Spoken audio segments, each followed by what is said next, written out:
The views and opinions expressed on this show belong solely to the hosts and their guests and do not reflect the views of any on-site institutions unless explicitly stated. What's up, everybody? My name is Steve Vanderwall. And I'm Justin Klosser. And we're your hosts of Cannabis Cum Laude, a podcast devoted entirely to cannabis. We're going to talk cultivation, business, medicine, politics, culture, advocacy, and everything in between. The cannabis industry is complicated. It's robust. It has a lot of moving parts. And it's our job to help you understand it just a little bit better. So tune in every week for a brand new episode. And if you have a question that you'd like answered on the show, send it on over to questions@cannabiscumlaude.com. Thanks. Enjoy the show. Strap on your seatbelts, people. We have an absolutely awesome episode in store today. We have a new friend of mine, Ben Thomas, joining us. And we really found the end of the rainbow here because he also brought with him Dr. Michael Brownbridge. I first met Ben a little over a month ago at a mutual friend's cookout. We got into a conversation and I found out that he works quality control at Bioworks. And knowing the company's name quite well from using products like Root Shield and Cease already, I instantly asked him to join us on the show, and he was super enthusiastic in doing so. So much so that he upped the ante and brought with him the biological program manager, Dr. Brownbridge. Dr. Brownbridge has over 30 years of production systems and biological control experience. He's held a host of research positions to include Vineland Research and Innovation Center, Ag Research Ltd., and the University of Vermont. They join us today in studio and also remotely, as Bioworks is just down the road in Victor, New York. Ben and Dr. Brownbridge, welcome to the show. How are you gentlemen doing today? Doing good. Yeah, thank you for having us. Absolutely. Thank you so much for being willing to join him. It's a pleasure to have you both here. Yeah. I was gonna say thank you so much. It's good to meet you all. I'm really curious to know kind of what the background story is on Bioworks, and to be honest, I'm familiar with Bioworks. I had no idea it was in Victor until just now. That's amazing. So can you kind of give me a little bit of a background on the company and kind of how you guys ended up working for the company or with the company?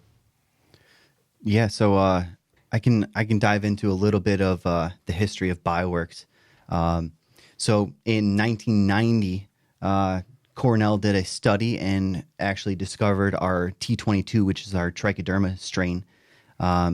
And that was licensed to Kodak at the time. A couple years later, Bioworks took on that isolate, T22, and developed their first product, which was T22 planter box. Moving forward from there, in 1999, we jumped into a second product, which was nematodes. We called it NemaShield, and since then, we've developed a bunch of different products, brought on a bunch of different products since then. And then most recently in 2020, we brought on Purpose Plus, and also we reformulated our Root Shield WP so that it'd be more soluble, less dust. And that's as far as a short snippet of a background, that's how I know Bioworks. Awesome. Thank you. How did you get involved with Bioworks? So I looking for a job, saw Bioworks and applied. At first, I got brought on in the manufacturing department, started packaging, started working with the Trichoderma in manufacturing, moved from there into logistics, and then from logistics into the lab. So basically, I've seen all of the on the ground work that has been done from all three parts of Bioworks. And now I'm in quality control. Cool. Oh, yeah, the place to Awesome. be. Making sure your products are good. Yeah. They are. I guess I took a little bit of a different path to Ben. This is dating myself, I guess. I learned about Bioworks when they were just coming out of Cornell. I got to know Bioworks' first employee, a guy by the name of Chris Hayes, Dr. Chris Hayes. He worked as a postdoc at Cornell when they were doing the original research work in Gary Harmon's lab at Cornell around the T22 Trichoderma hartzianum strain.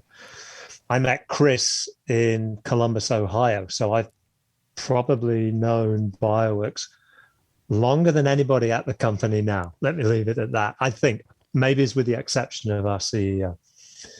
But so that's how I got to know Bioworks. I've been a big fan of the company, their products throughout my career. Went off to New Zealand for a few years, the turn of the century. God, that sounds good. Spent some time there. Came back to North America, living up in Canada now, and reconnected with Bioworks when I got back. Finished working at Vineland, and Bioworks, serendipity is a wonderful thing, happened to have an opening, and we talked about it, and the rest is history. And I've been with Bioworks for close to 2 years now, and it's been fabulous. So long association. More near term is my, how shall I say, professional association with the company. Would you be willing to give me a little bit of background information on kind of your, your academic history and professional history kind of leading up to working at Bioworks? Sure. How far back do you want to go? To the very beginning? I'll give you the short version because sure. I can ramble for hours. I did my graduate studies in the UK, University of Newcastle upon Tyne, and at that time there weren't a lot of jobs in the UK, so I started looking overseas. Ended up doing a postdoc in Israel, actually, at a university there, working on mosquitoes, as every good person should do once in their lives. Went from there. At the end of that, we moved over to Kenya, working at an international research organization for 4 years there. Met a professor from the University of Vermont, life is weird and wonderful, who was looking for a researcher to come in and work at the lab at the University of Vermont in the entomology research lab. I basically applied, was accepted, went to live and work in Vermont for 15 years. Then got offered a job in New Zealand at a company in New Zealand. Sounded like a good idea, great idea at the time. So uprooted the family, went down to New Zealand. Fantastic time, fantastic country, great people. Spent 4 years there. And then we were sort of thinking about long-term future. Do we want to stay here? Do we want to move? And again, my life is full of serendipitous moments. I was contacted by a headhunting company looking for somebody to come and head up and build a research group at the Vineland Research and Innovation Centre in Canada, in Ontario, Canada, just down the road from St. Catharines, halfway to Burlington, Ontario. So I interviewed that, got the job, spent 10 years there, and then shifted out of what you could call the somewhat cocooned academic world into the for-profit world at Bioworks. And man, it's great. It's a whole different perspective on the industry. And I can honestly say, hand on heart, I've loved every minute of it since I joined in 2019. Yeah, there you go. That's the 5-minute version, Steve. Appreciate that. Thank you. I'm kind of in that same crossroads as well, in between the for-profit world and the academic world. And man, when I get to do things on the Cannabis Cum Laude and like the outside world side, it's just so much more freeing, right? It's like you don't have to be constrained to like so many. Anyway, we'll move on from there. Yeah. I really love the mission statement on the website that Bioworks' core purpose is to grow our team, serve others, and save the earth. These they're all really uplifting things, and they kind of speak to very similar values to what I have. So I would love if one of you would be willing to expand upon how Bioworks actually does this. All right, I'll take this one. This is the last one I'm taking, just so you know. So grow our team. How do we do it? There's two ways we grow our team. We bring in talent. That's one way we grow our team. And then we also grow our team inside. So we have professional development that we can do inside of Bioworks and outside of Bioworks, whether that's literature, whether that's seminars that we choose to go to that pertain to what we do. And so as far as grow our team, that's how we do it. Save our earth. A lot of our products, they're soft chemistry, right? Biologicals, insect control. So we're trying to do our part and formulate these products that are going to be less impactful on the environment. Serve others. Listen, we stand by our statements. Our customer success is our success. That's one of our mottos at our work, and we stand by it. It's written on the wall, and we directly stand by it. Without our customers, we're not here. So we're here to serve others. That's our main purpose. And that's, hell yeah, man. In a nutshell, that's the three of them. Hell yeah, that is great. As somebody who also has an interest in microbiology, I'm dying to know what the day-to-day is like within the facility. Like, what would you guys mind discussing, like, what your role? I mean, you already both kind of said your role, but like, what is your experience like while you're at work? You know what I mean? Like, how does the company operate? Yeah, what are you doing on a day-to-day? Brownbridge, you want to grab that one? Sure, I can go first. My role at the company is no. Let me start that in a different way. I think all the roles in the company rely on each other, right? So I can say my specific responsibilities on a day-to-day basis are different to those of Ben. Nonetheless, I rely on Ben to basically ensure that all the products we sell meet the standards that we state on the labels, in our literature, et cetera, et cetera. So just preface my commentary with that.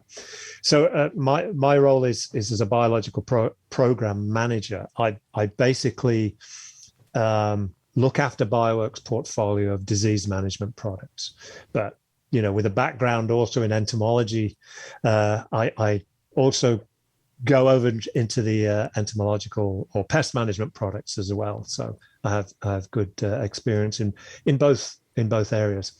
So what does that entail? It means kind of understanding what the products are, what they can do, how to use them, and then bringing that technical knowledge to our customers, presenting it to our customers. It's problem solving for our customers when they have an issue. How can they use our products to resolve those issues, be they pest or disease challenges? It involves, looking at a customer's existing pest and disease management program. How can we insert some of our products in there to reduce the use of chemistry, and therefore, as Ben already mentioned, save our earth is very clearly one of our core values. How can we reduce the impact of these programs on the environment and basically improve safety for workers in and around that environment, that working environment as well? So somewhat different, Ben. So a little bit is understanding our products. And as we bring on new products, one of the roles I really enjoy, which sort of connects to my prior history, is we have a new product. How do we test it? Where do we test it to make sure it is something we A, want to bring into our portfolio, and B, we understand how it works, how to use it, so that we can then pass that information along to our customers to ensure that they succeed with the product as well. So that doesn't describe everything I do, but that's a lot of what I do. Thank you. Inside the facility, is it all like white coats and airlocks, or is it like mostly like a normal building? That's just in Ben's world.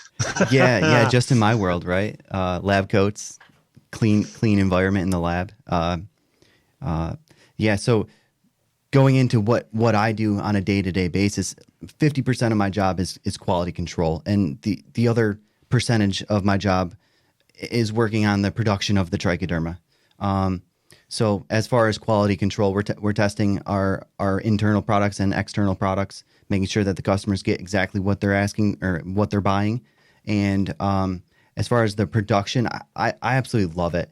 I don't know how deep of a detail I can go into as far as the production is, but working with the T22 and G41 is absolutely amazing. To watch this stuff run across a Petri plate is amazing. So I love what I do. I'd like to back up a little bit, because I am not a horticulture guy. I'm not, Justin really is the cultivation and the horticulture side of the podcast, and I'm kind of more the industry side. Can you tell me a little bit of background on Trichoderma? And you said it had come from Cornell, and can you kind of give me the background on what that was like and what it does and what are these different strains and how? I'm really uneducated on it. You want me to take that one, Ben? Yeah, you probably know it a little bit better than I do. Yeah, well, Trichoderma is a genus. It's a family or whatever of fungi.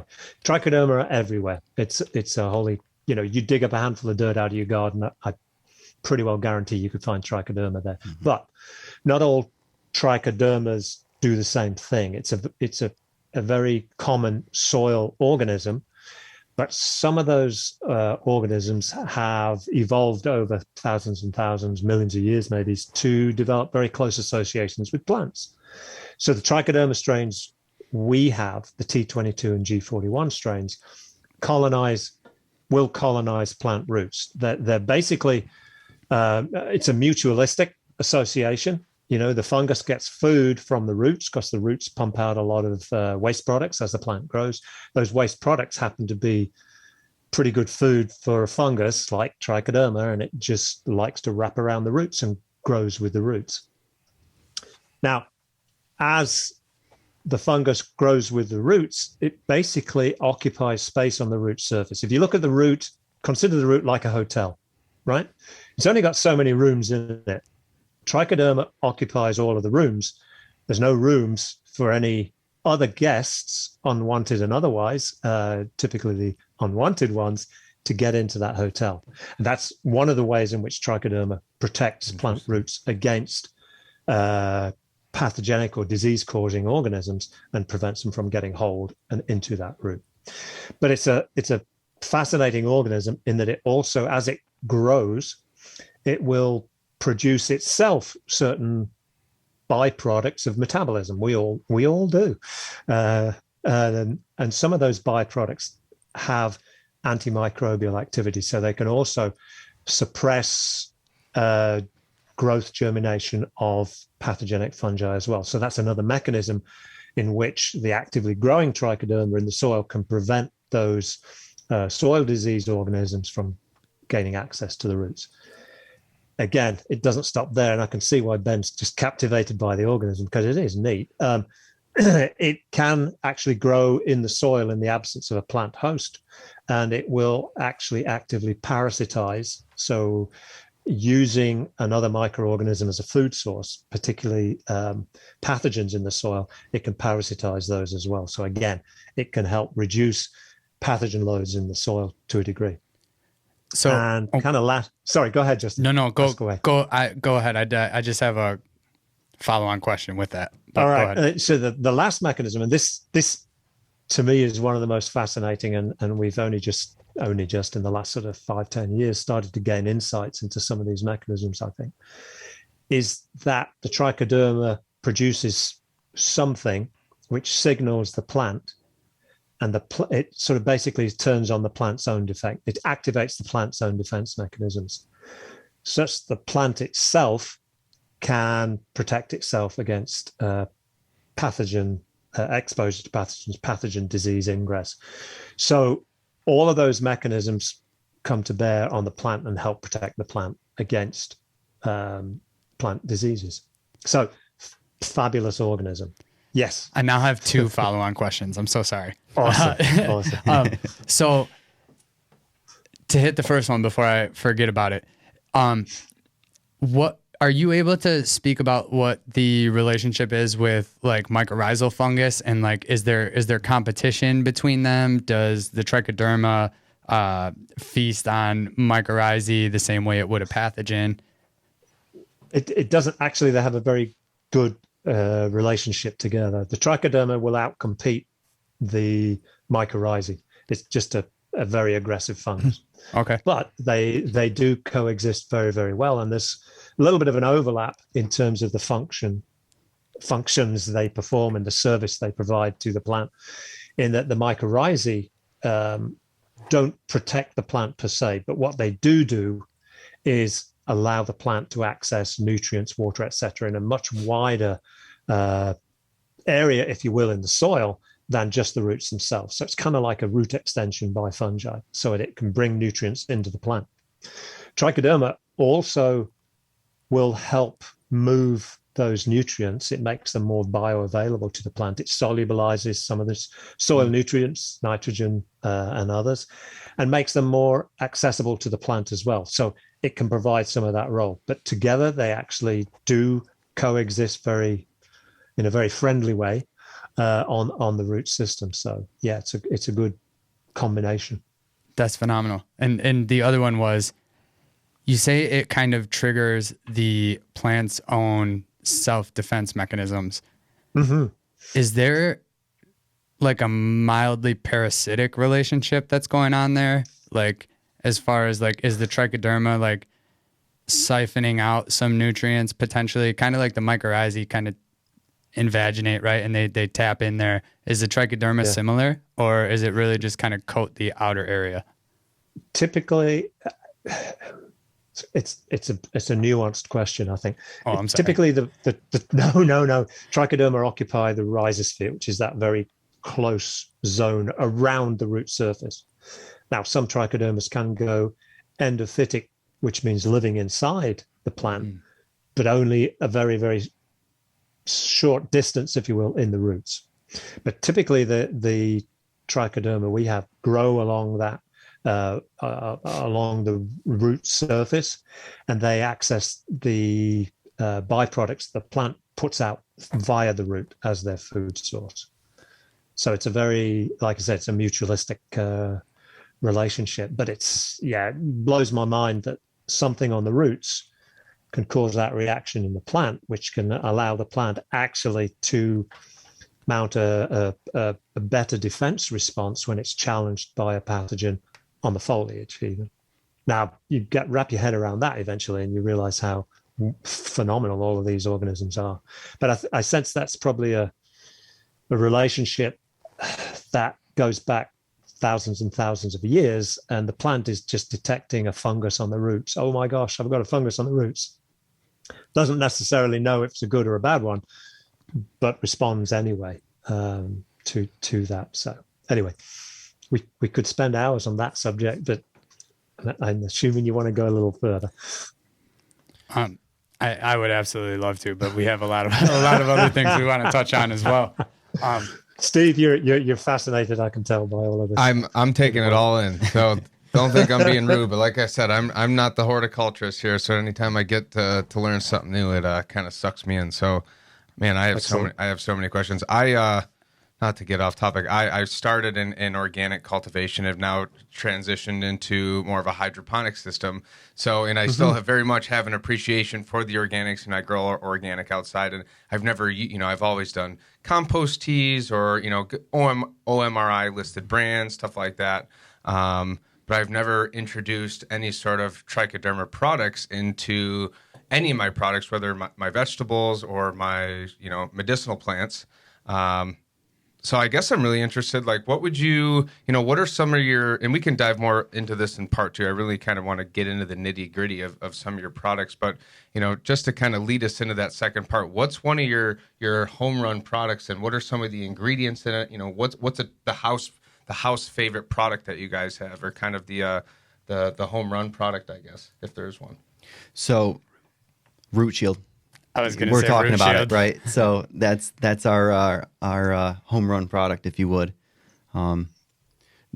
There's plenty of other products that we do have, but as far as the one that got us to the dance, it's Root Shield. Okay. Mm-hmm. Is that just a trichoderma product? Is there any other nutrients or any sort of other fungi or additives in there that kind of? So the Root Shield family products, we have a wettable powder and a granule. We have Root Shield regular wettable powder, which is just T22 in it. And then we have Root Shield Plus wettable powder, which has T22 and G41. And they both have a little bit more of a wider range of what pathogens they actually resist. And also, like I said, the granules, same thing. We have regular Root Shield granules and Root Shield Plus granules, and that has G and T in it. And there is a whole portfolio, as the doctor said earlier, of products, and we are going to dive into those in part 2 of this episode. I feel like you were about to try and say something there, though, Dr. Brownbridge. So please. I was just going to finish off sort of what Ben was saying. Yeah, there's the fungi and a few inert ingredients that help. If you're using the wettable powder, the WP, then you've got to put it into suspension. So they are there just to help put that product into suspension. And then the granule is basically it's trichoderma and clay. That's kind of it. Yeah, and kind of off of that, the wettable powder, that's going to be mixed in a solution and then root drenched. And then the granules is going to be incorporated into the soil itself. So you're going to blend that into the soil and use it that way. Awesome. Thank you guys so much. I think this is going to kind of wrap up part 1 of this discussion. I want to remind you listeners to go ahead and push that like button, subscribe if you haven't already. And if you really like what you heard today, go on over to Patreon at www.patreon.com/Cannabis Cum Laude. And if you don't type that in, you can go ahead and click the link in the show notes, but you won't be able to find us in the search bar. Thank you. That was really interesting. Yeah, I'm really excited for part 2. This is I feel like I'm back at school again, and I love it. Thanks again. This concludes the first part of episode 1. We'll be back in a few. Elevate your state of mind. Thanks to our friends here at Rockbox Recording and Production in Rochester, New York. They are a full professional podcast and video studio designed by a radio guy for podcasters. Audio, video, voiceovers, editing, whatever. Mouth off at Rockbox at rockbox.com.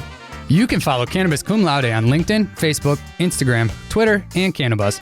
Type Cannabis Cum Laude into your search bar and you should be able to find us, but the links will also be posted in the episode notes as well.